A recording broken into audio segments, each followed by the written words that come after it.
à tous et bienvenue dans cette nouvelle vidéo. Comme promis, nous revoilà cette fois-ci pour une analyse complète de l'incroyable bande-annonce que la Warner Bros nous a fournie hier et qu'on attendait maintenant depuis plus de 3 ans. Et le moins que l'on puisse dire, c'est que pour le coup, on a été absolument subjugué tant par la beauté que par l'intensité de ces quelques extraits. Pour le coup, c'est véritablement un coup de cœur absolument mémorable que nous avons eu et après approximativement 19 584 visionnages, nous allons tenter de décrypter pour vous tout ce qu'on a pu voir et également vous présenter un certain nombre de théories que nous avons pu faire. Évidemment, tout ce que l'on va dire dans cette vidéo n'est pas la vérité universelle. On peut se tromper, nous n'avons pas la science infuse. Il y a beaucoup de choses qui restent encore aujourd'hui en suspens et il y a même quelques petites bizarreries qui nous donnent quand même un petit peu de fil à retordre. Alors évidemment, cette bande-annonce, nous allons vous en reparler en long, en large et en travers. Il y a vraiment beaucoup de choses à dire. Et pour ne louper aucune vidéo dans les prochaines semaines, n'hésitez pas à activer la cloche pour recevoir les notifications. Et si vous nous rejoignez, n'hésitez pas à vous abonner pour être tenu informé de toutes les nouveautés du monde magique en temps et en heure. Alors, c'est parti pour notre analyse que nous avons réalisée plan par plan et où nous allons tenter de vous donner notre avis en étant le plus objectif possible. Tout d'abord, le premier plan d'ouverture a au moins le mérite de planter directement le décor en nous offrant une vue totalement inédite de Poudlard. D'ailleurs, nous pouvons vous dire, après plus d'un mois de tournage en Écosse, que cette vue est absolument fictive et ne correspond à aucun des lieux de tournage existants sur le territoire écossais. Mais la vue est pour le coup absolument mythique et elle mérite d'exister. On revient ensuite à un plan un petit peu plus commun où apparaît le Vif d'Or. On peut donc penser que nous aurons bien le droit à un petit match de Quidditch en arrière-plan. La question que l'on se pose, c'est quand même pourquoi le Vif d'Or est-il aussi présent dans le teaser mais également dans la bande-annonce. Pour cela, il va falloir attendre évidemment le film. Peut-être s'agit-il tout simplement d'un petit clin d'œil habile à la saga Harry Potter.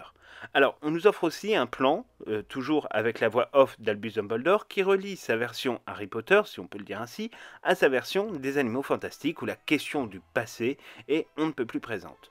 On peut y voir clairement une manière pour la Warner Bros de dire aux fans qu'on se situe bien dans le même univers et avec les mêmes personnages que dans Harry Potter. Il était tout à fait nécessaire de tisser ce lien afin de convaincre le public, qui parfois encore, et nous en sommes témoins souvent dans les commentaires sur notre chaîne, pouvait encore avoir quelques doutes sur la jonction entre les deux sagas cinématographiques. En l'occurrence, aucun doute n'est plus possible désormais, cette fois-ci entre Poudlard et Dumbledore, le moins que l'on puisse dire, c'est que la Warner a sorti l'artillerie lourde.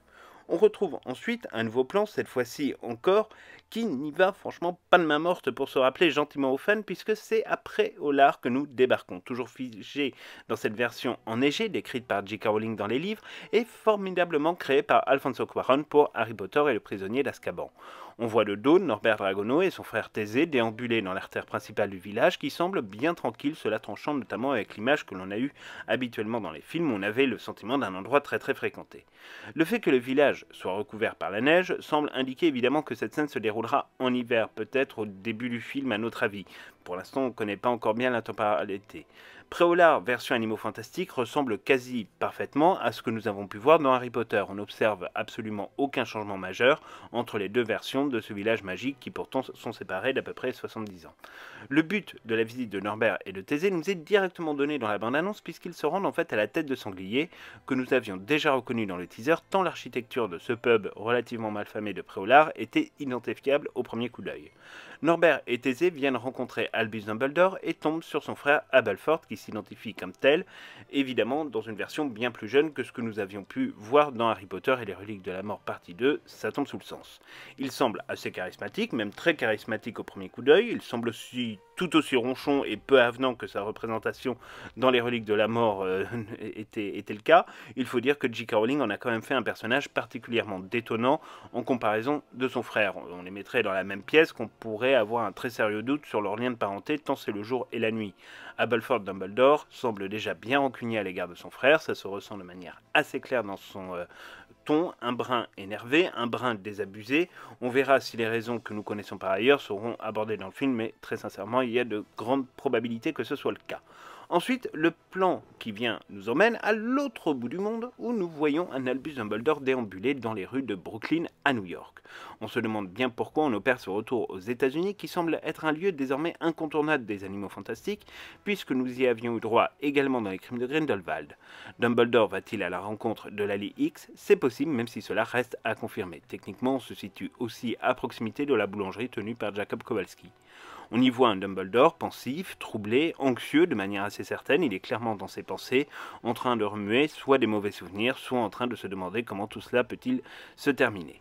La raison de sa présence à New York nous avait déjà interpellé dans le teaser, désormais il va falloir éclaircir le pourquoi du comment, et ça pour le coup, seul le film en sera véritablement capable. En tous les cas, il y a fort à parier de notre côté, et c'est notre thèse principale, que Dumbledore est venu rendre visite à Eulalie X, ce qui colle plutôt bien d'une part avec son inquiétude vis-à-vis des événements du monde magique, et la phrase toujours prononcée par Dumbledore sur le fait que le monde que nous connaissons s'effondre. Ensuite, on reprend notre itinérance pour arriver au sein de ce que l'on pense être la Confédération internationale des mages et sorciers. Alors, plusieurs éléments sont particulièrement intéressants à observer dans cette très courte scénette. Tout d'abord, on voit clairement deux clans s'affronter autour probablement d'un enjeu électoral pour le contrôle du monde des sorciers. D'un côté, nous avons des bannières asiatiques teintes de rouge, ce qui laisse à penser qu'elles défendent un ou une candidate venue d'Asie. De l'autre côté, nous observons une bannière pour le coup écrite en brésilien et représentant une femme que nous pouvons identifier comme étant Vicencia Santos, une sorcière brésilienne interprétée par Maria Fernanda Candido qui rejoint donc la saga des animaux fantastiques. A priori, elle serait l'opposante déclarée à Grindelwald d'après les premières rumeurs pour cette bataille électorale. On ne sait pas à ce stade si elle fait partie des soutiens directs d'Albus Dumbledore, mais ça reste dans le domaine du possible. Alors, la question du lieu est aussi importante pour nous. Il s'agit, vous l'aurez compris, de la Confédération internationale des mages et sorciers qui se situerait vraisemblablement à Berlin. L'architecture du lieu laisse effectivement peu de doutes sur sa position géographique, tant par la présence de bâtiments typiques de cette période-là en Allemagne que par les statues qui étaient une sorte de passion sous le régime nazi pour célébrer tout un tas de choses et tout un tas de thèmes qui rentraient dans l'idéologie du régime nazi. De plus, l'opposition entre deux camps ne peut que nous faire penser à une institution où les partisans des deux concurrents se retrouvent et donc échangent évidemment un certain nombre de quolibets. Le plan suivant nous montre enfin pour la toute première fois le visage de Mads Mikkelsen campant le personnage de Grindelwald. Le moins que l'on puisse dire, c'est que le personnage lui sied tellement à ravir que nous n'avons même pas eu une seconde de choc alors qu'il apparaît pour la première fois comme remplaçant de Johnny Depp. Mads Mikkelsen a un look et une approche totalement différente de celle de Depp. Rien d'étonnant à cela, nous vous en avions déjà parlé à plusieurs reprises sur la chaîne. Mads Mikkelsen souhaitait faire quelque chose de différent tout en construisant des ponts avec l'interprétation. Il est vrai extraordinaire de Johnny Depp. Il était donc impensable que Mikkelsen fasse du Depp. Il fallait donc évidemment faire quelque chose d'autre, d'un peu plus différent, de plus punchy que Johnny Depp. Là où Depp montrait une forme de détachement et de froideur, Mads Mikkelsen semble illustrer un autre volet de Grindelwald, une autre facette, celle de la fureur et de la puissance. C'est ainsi donc que nous le retrouvons dans ce tout premier plan, se servant de la baguette de Suro pour extraire apparemment un souvenir de la tête de ce que l'on pense être Yusuf Kama. Là aussi, une référence évidente à Harry Potter et à la manière dont Albus Dumbledore utilisait sa pensine à l'époque. Il apparaît difficile de se situer géographiquement sur cette scène, donc ça reste pour le moment un petit mystère. On retrouve ensuite un Norbert Dragono dans ce qu'il sait faire de mieux, c'est-à-dire l'explorateur. En l'occurrence, il semble naviguer au milieu de montagnes chinoises, a priori celles de la province du Huangshan, que l'on appelle plus communément les montagnes jaunes. Il est accompagné de sa fidèle valise, mais aussi de son beau truc qui semble se balader, lui, tranquillement et assez sereinement. On retourne ensuite très brièvement à la tête de sanglier pour retrouver Albus Dumbledore qui s'adresserait vraisemblablement à Thésée Dragono, même si nous avons un doute sur le fait qu'on ne nous montre aucunement le visage de ce dernier. On voit Norbert en fond et un Dumbledore plus inquiet que jamais qui explique qu'il faudra lui faire confiance pour vaincre Gellert Grindelwald. Ce plan demeure relativement énigmatique pour nous, il faudra donc attendre le film pour confirmer nos doutes et l'identité de ce personnage, à savoir si c'est Thésée ou quelqu'un d'autre. Nous voilà de retour en pleine forêt de bambou avec un Norbert Dragono plus Indiana Jones que jamais et qui tente de se frayer un chemin dans l'épaisse forêt accompagné par son fidèle beau truc et toujours sa célèbre valise. On comprend qu'il est à la recherche d'une créature magique dont Dumbledore a probablement besoin. On entend au loin un cri de créature fantastique sans pouvoir identifier exactement à quel style de créature il appartient. Il y a fort à parier qu'il s'agit d'une nouvelle créature que nous n'avons pas encore croisée dans le monde magique jusqu'à présent. Le beau truc n'est pas plus rassuré que ça. Norbert, lui, semble relativement confiant et il faut dire qu'il est dans son élément plus que quiconque. Par la suite, on fait un rapide détour par Berlin, on vous l'a dit, il va falloir aimer le voyage si on veut aimer ce film, car l'itinérance semble être franchement assez folle et on risque d'être pris dans un véritable tourbillon au point de ne plus savoir exactement où on se situe. En l'occurrence, ce plan nous montre une artère de Berlin qui correspond aux artères qui sont assez proches de la gare de Berlin, à quelques pas de la porte de Brandebourg. Difficile d'identifier avec exactitude le lieu, mais son architecture ne fait absolument aucun doute sur son emplacement. On voit ensuite l'équipe retrouver un mur de briques qui s'ouvre, encore un clin d'œil à Harry Potter et à l'ouverture pour accéder au chemin de traverse derrière le chaudron baveur. On a là Norbert Thésée, Eulalie X et Jacob Kowalski qui semblent se diriger droit dans le mur et passer entre les briques. On voit Jacob un peu en retrait, on se demande presque s'il va pouvoir passer au travers. Sur le mur apparaît de manière assez claire le logo de ce qui doit être la Confédération internationale des mages et sorciers, à moins qu'il ne s'agisse en réalité du ministère allemand de la magie. Là, c'est un peu difficile à dire en l'occurrence. Et comme on adore l'itinérance, on va retourner en Asie pour retrouver un Norbert Dragono moins explorateur, mais qui arrive vraisemblablement face à un château version chinoise ou japonaise. On avoue que nous avons beaucoup travaillé sur la question de l'architecture de ce bâtiment, qui en réalité reprend des éléments pouvant coller aux deux origines et ne se définit pas véritablement ni dans l'un ni dans l'autre. Tant sur la forme des toits que sur la pierre utilisée ou même sur les drapeaux blancs que l'on peut voir sur les côtés, il y a vraiment des questionnements là-dessus. Il est vraiment difficile de voir exactement où on se situe, mais après plusieurs recherches, tout nous laisse à penser quand même que nous sommes bel et bien en Chine et que ce château a été largement inspiré par le mont Chihuahua, situé dans la province du Anhui. Il s'agit de l'une des 4 montagnes sacrées du bouddhisme, montagnes sur lesquelles se retrouve le temple Tiantai Daxiong Baodian, on n'est pas très fluent en chinois, qui montre quelques similitudes quand même avec ce bâtiment, notamment sur l'escalier et la voie d'accès. De manière assez claire, on est là aussi dans le cadre d'une réunion électorale où nous retrouvons les drapeaux des deux équipes, jaune pour les gentils, rouge pour les méchants. Toute ressemblance avec le régime nazi serait évidemment totalement fortuite.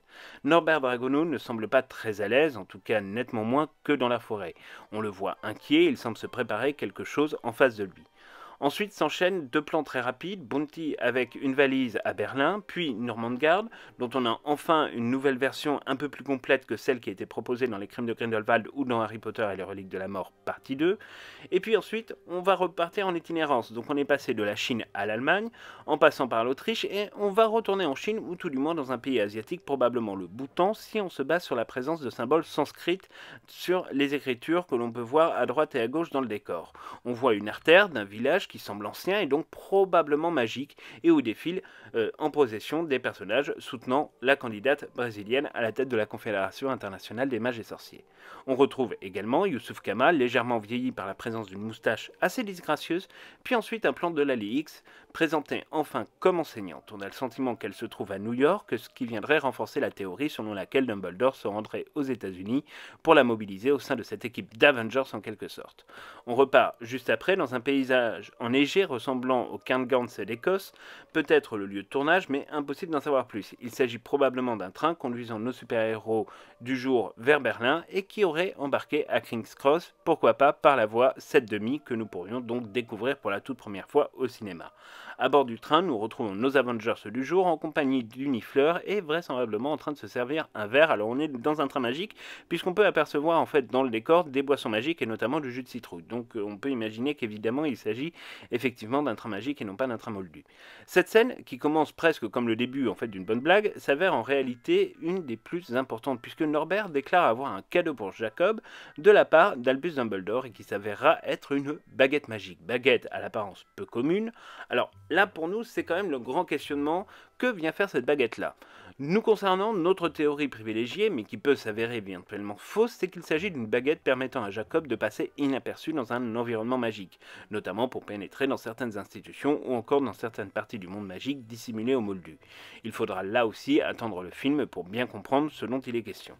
On revient ensuite à Poudlard avec le même plan de joueurs de Quidditch que nous avions dans le teaser, puis les images du teaser où nous voyons Norbert, Thésée, Jacob et Eulalie dans le couloir menant à la salle sur demande. Puis c'est dans la grande salle que Dumbledore les emmène auprès du pupitre directoral et accompagné cette fois-ci par Minerva McGonagall.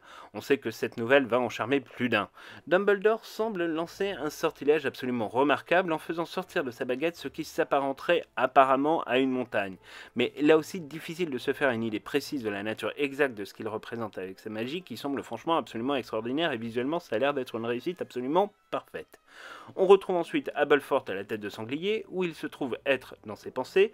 On le sentirait presque contrarié. Il fait face à Albus Dumbledore, avec qui il semble avoir eu une discussion pas franchement très agréable et dont on peut deviner le contenu. On devine d'ailleurs le ton un brin moqueur et plein de jugement sur la volonté de Dumbledore de vouloir encore une fois sauver le monde, et on imagine sans mal la suite de la phrase qu'Aberforth aurait pu prononcer, c'est-à-dire en se moquant de la manière dont il a sauvé sa propre famille. Retour ensuite à la Confédération internationale des mages et sorciers, où nous nous retrouvons toujours avec nos deux camps, puis on retourne à nouveau en Autriche. Oui, on vous avait dit qu'il fallait vraiment aimer voyager, en tout cas on ne sait pas s'il faudra un passeport pour aller au cinéma, mais là effectivement on voyage. Alors cette fois-ci c'est un croyance où Aurelius, plus sombre que jamais, plus déprimé, plus perdu, et qui regarde son phénix voler tout autour de lui. Puis ensuite, retour à New York, dans la boulangerie de Jacob Kowalski, de nuit, où il retrouve Queenie. Alors sa tenue fait penser à la tenue qu'elle arborait à la fin du tout premier volet des Animaux Fantastiques. Est-ce qu'il s'agit d'un flashback? C'est possible, mais difficile, là aussi, de l'affirmer. Queenie semble assez étrange, bizarre, presque pas réel sur le plan, mais il faut dire que ce plan passe quand même très très rapidement, donc c'est peut-être qu'un flashback, en tout cas c'est assez dur à dire. On retourne ensuite à la tête de sanglier, où nous découvrons un Albus Dumbledore perplexe devant le pacte de sang qui a changé de couleur pour une raison que l'on ignore évidemment à ce stade. Ce qui est plus intéressant par contre, c'est de constater la présence derrière lui d'un tableau que nous avons bien connu dans Harry Potter et les reliques de la mort partie 2, puisque ce tableau représente ni plus ni moins qu'Ariana. Cela nous laisse là aussi à penser qu'une discussion franchement sympathique va s'engager entre Aberforth et Albus Dumbledore sous les yeux de ce pauvre portrait que nous connaissons désormais très bien. Ensuite, on retourne en Asie, on retrouve notre Norbert, un petit peu moins Indiana Jones, mais qui semble parcourir un ancien temple, tout du moins une ancienne construction, remplie de créatures fort sympathiques que l'on pourrait apparenter soit à des bébés manticores, soit à des espèces de crabes de feu miniatures. On pense plutôt à des bébés manticores car elles disposent de tentacules dont l'extrémité fait penser à une queue de scorpion. On retrouve donc Norbert et Thésée en train de nous faire un espèce de remake de la danse avec l'éruptif du premier film, et autant vous dire que le bêtisier de cette scène lors du tournage doit être absolument épique et mériterait un bonus entier dans le DVD. Par la suite, on va retrouver cette fois-ci Thésée et Eulalie au boutant dans le village magique, où ils font tous les deux face à 4 soutiens de Grindelwald. A noter d'ailleurs que 2 créatures magiques se trouvent au milieu de cette échauffourée, créatures qu'on pourrait reconnaître éventuellement comme étant des Diricol, mais ça reste quand même à être confirmé. Comme les voyages forment la jeunesse, on repart à Berlin, cette fois-ci au ministère de la magie allemande, où vraisemblablement le banquet a tenu toutes ses promesses, tout du moins pour ce qui concerne la partie des renversements de table. On y trouve un Jacob pris au milieu d'une bataille et qui tente de faire quelque chose avec sa baguette, mais on ne sait pas exactement quoi d'ailleurs, tellement les gestes sont un peu étonnants. Lui faisant face, on a quand même un peu aussi le choc de ce trailer, puisqu'on peut reconnaître, ou tout du moins on a quand même du mal à reconnaître, Queenie Goldstein qui lui fait face, toujours incarné par Alison Sudol. Ce n'est pas un changement d'actrice, mais dont l'apparition est pour le moins spectaculaire. Queenie n'a absolument mais plus rien à voir, mais vraiment plus rien à voir avec sa version des 2 précédents volets. Elle est totalement métamorphosée, froide, glaciale, plus belle que jamais. Son regard semble lui aussi avoir changé, il est devenu complètement froid, presque calculateur. Ses tenues toujours colorées ont été troquées pour une robe noire assez austère, même si très élégante. Bref, la transformation est absolument monumentale, mémorable. On n'avait jamais vu ça, on n'aurait jamais pensé ça. Là, pour le coup, c'était un truc auquel on ne s'attendait pas véritablement. Mais bon, en tout cas, nous, ce qui est certain, c'est que le destin de Queenie dans ce 3e opus nous intéresse tout particulièrement. De l'Allemagne à la Chine, ou tout du moins à l'Asie, il n'y a qu'à pas que le trailer franchit allègrement. Et nous retrouvons Aurelius en compagnie de 2 autres soutiens de Grindelwald qui semblent fondre quelque chose protégé par le sortilège du Protego Maxima. On ignore quoi, mais il est probable que cette action conduise à la course-poursuite dans la jungle de bambou que nous avons pu voir dans le teaser un peu plus tôt dans la semaine. Sur le plan suivant, on aperçoit Norbert qui gravit les marches donc du temple asiatique et fait face à un Grindelwald qui déclare ouvertement la guerre au monde des Moldus, bien loin du discours populiste employé lors des crimes de Grindelwald dans le mausolée des Lestrange. Ensuite, on enchaîne très vite avec un Dumbledore inquiet, puis un Yusuf Kama dans le village magique inconnu qui semble lui aussi se battre contre des soutiens de Grindelwald. Puis vient encore une scène énigmatique dont l'architecture peut nous faire penser à Nurmangard sans pouvoir le confirmer. On y voit Grindelwald tout habillé dans un bassin, Vindarosier et un sbire dans le pas de porte, et enfin une personne qui semble lui faire face et qui se prend, comment dire, une bonne giclée de flotte. Difficile de savoir qui fait face à Grindelwald. Ce qu'il y a de certain, c'est qu'une créature fantastique est présente dans la pièce sans que l'on puisse définir son identité à ce stade. Retour à Berlin, où Aurelius, le Volturi, se déchaîne avec son Obscurus face à Dumbledore. Ces images sont connues, nous les avions déjà vues lors de la publication du teaser des Secrets de Dumbledore. Cependant, la scène a été un peu rallongée et on voit un Dumbledore obligé de transplaner à toute vitesse devant le déchaînement complet et total de la force d'Aurelius. Nouveau retour à Poudlard, où on étend un petit peu la séquence de la salle sur demande, on découvre Bounty qui dispose 5 valises qui semblent absolument identiques et qu'on le retrouve d'ailleurs avec chacun des personnages à plusieurs reprises, ce qui là aussi semble être quand même une part de l'intrigue. Norbert explique par la suite que la pièce dans laquelle il rentre se trouve être la salle sur demande. Au milieu de cette salle, la roue à prière dont on vous parlait dans notre analyse du teaser tourne et comme nous l'avions prédit, Albus Dumbledore entraîne bien Jacob Kowalski en premier, suivi par le reste du groupe. Retour donc dans nos montagnes chinoises cette fois-ci, avec Norbert qui semble être aux prises avec une créature fantastique appartenant probablement à la race des dragons. Sa description pourrait correspondre en quelques points à un opalœil des antipodes, mais là aussi sans aucune confirmation, mais on peut penser cependant qu'il s'agit quand même de la créature que nous avons entendu rugir au début de la bande-annonce lors de l'arrivée de Norbert dans cette zone de la jungle. Ensuite, nous avons droit à un petit plan sur notre beau truc préféré qui semble fuir quelque chose en portant la baguette magique de Norbert. Difficile de dire ce qu'il fuit exactement, mais notre ami le beau truc aura un vrai rôle à jouer une fois encore. Puis c'est enfin la scène finale où l'on voit un Aurelius libérer toute la puissance de sa propre malédiction sur un Dumbledore plus confiant et terrifiant que jamais qui semble manier une magie protectrice très puissante, apparemment exercée sans aucune baguette. On avoue que cette scène, on l'a vachement attendue et il nous tarde de voir ce que ça donnera grandeur nature et dans la séquence entière. On aurait pu penser que le trailer se terminerait ainsi, mais c'est mal connaître la Warner qui en a remis une couche en revenant à la scène de la grande salle où apparemment Norbert a compris ce que Dumbledore leur a montré dans une représentation des montagnes de Chine et accorde donc symboliquement 3 points à Poufsouffle. Comme quoi, il n'y a pas que Gryffondor qui en gagne avec Dumbledore, contrairement à ce que disent les mauvaises langues. On observera toujours en fond une Minerva McGonagall, toujours aussi rigide, mais nous, personnellement, on est très content de la voir, même si certains vont critiquer la chronologie, etc. etc. Bon, l'entorse ne nous semble pas complètement délirante, donc pour le coup, ça va. On notera que l'écran titre représente le Phénix, qu'on a curieusement pas beaucoup vu dans la bande-annonce. Cela veut probablement dire qu'il y a encore beaucoup de choses à découvrir dans le film. Et puis enfin, petite scène post-générique version Marvel Cinematic Universe, où l'on retrouve Jacob attablé à une des tables de la grande salle, en pleine discussion avec 3 fillettes, interloquées par un moldu possédant une baguette et se demandant bien ce que cela peut cacher. On les sent surprises. Bon, évidemment, on n'a aucune information sur l'identité de ces 3 jeunes filles, mais quand on voit la jeune Gryffondor assise aux côtés de Jacob, on en viendrait presque à retrouver le caractère un brin piquant et un brin détestable d'une Augusta Londubat en version évidemment plus jeune. Mais bon, bref, mettons ça sur le compte de la fatigue, c'est juste une théorie pour rigoler, rien de sérieux. Hein. Après, bon, peut-être qu'on aura raison, on sait pas, mais en l'occurrence, bon, on peut se dire tout du moins qu'il y a peut-être anguille sous baleine. Bref, voilà, donc grosso modo, ça c'était l'analyse qu'on pouvait faire du trailer. Alors évidemment, cette analyse ne serait pas complète si on ne parlait pas aussi des personnes qui sont absentes dans ce trailer.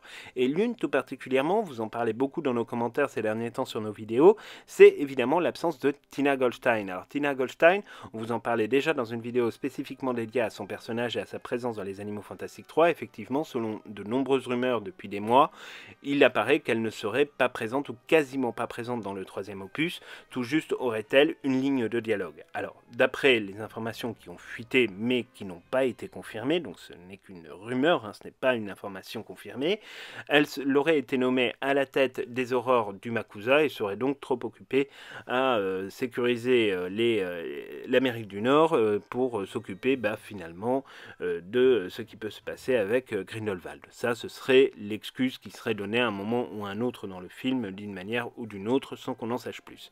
Autre absence de taille que beaucoup de gens ont remarqué, c'est évidemment l'absence de Claudia Kim interprétant le rôle de Nagini. En effet, Nagini n'est pas présente sur le 3e opus, à l'instar par exemple d'un Nicolas Flamel, pourtant qui a beaucoup apporté au second volet. C'est tout simplement dans le cadre de Nagini que son actrice Claudia Kim était enceinte au moment du tournage quand il a pu reprendre après la fin de la pandémie et que donc pour des raisons à la fois de santé et à la fois pour des raisons médicales, ça aurait été trop complexe de la faire tourner dans sa situation de grossesse et surtout en pleine pandémie mondiale. Tout ça évidemment complexifié beaucoup les choses, donc du coup c'est pour ça que a priori elle ne sera pas du tout dans le 3e opus. Après peut-être qu'elle apparaîtra au détour d'une scène, mais en l'occurrence on peine à le croire compte tenu des les difficultés que ce film a rencontrées avec la pandémie, et Dieu sait que ça a été absolument phénoménal.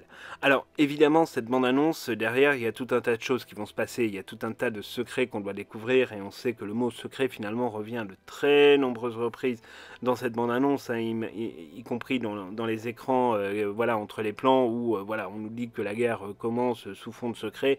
Bon, on sait qu'il y a des choses qui sont vraiment encore cachées à nos yeux, mais on vous en parlera évidemment en temps et en heure sur notre chaîne, hein. Vous vous doutez bien que toute cette semaine, vous allez avoir droit à des vidéos sur les Animaux Fantastiques 3 et sur les enseignements que l'on peut tirer de cette bande-annonce. Là, on a vraiment voulu faire une analyse à froid de tout ce qu'on a pu voir dans cette bande-annonce. Maintenant, on va essayer de tirer sur la pelote de laine, on va tirer le fil pour justement voilà, vous présenter un certain nombre de pistes, hein. On vous parlera notamment de la Chine, on vous parlera aussi d'un certain nombre de personnages secondaires qui en fait vont devenir des personnages assez importants.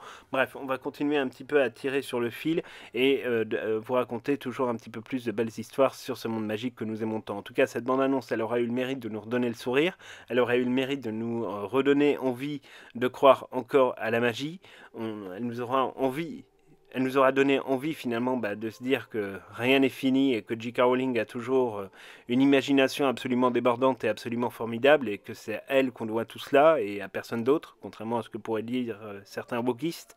Là en l'occurrence, c'est vrai que J.K. Rowling nous apporte beaucoup de choses, apporte beaucoup de magie au monde, et rien que pour ça, on espère que beaucoup de gens iront voir son film, achèteront ses livres également, pour la remercier finalement de nous faire vivre dans ce rêve permanent qu'est le Wizarding World. Voilà, donc c'est tout pour cette vidéo. On vous attend évidemment dans les commentaires, sinon ce serait pas drôle. On a hâte vraiment de voir ce que vous allez dire sur nos théories. Et puis on se retrouve donc très bientôt pour reparler des Animaux Fantastiques 3, les secrets de Dumbledore.